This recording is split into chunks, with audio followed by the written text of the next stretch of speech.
tulimsaidia katika kipindi cha miezi mitatu, zaidi ya miezi mitatu alipopata stroke.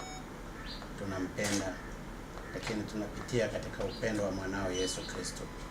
Mjalie wakati tunaingia katika mwaka mpya wa 2019, mama yetu akaingie akiwa na afya njema, ukamsaidie katika tatizo lake akaweze kupona. Tunawaombea pia wagonjwa wengine wote katika nchi yetu ya Tanzania ambao wanahangaika na matatizo mbalimbali, walioko hospitalini, walioko majumbani. Mungu Baba, ukawashike katika matatizo yao na wakaweze kupona.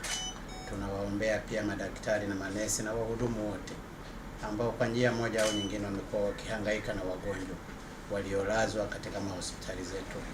Ukawape nguvu za kuweza kuwahudumia wagonjwa wote katika upendo wa Yesu Kristo, ambaye naamini ataweza kuwasaidia na kuweza kupona wote.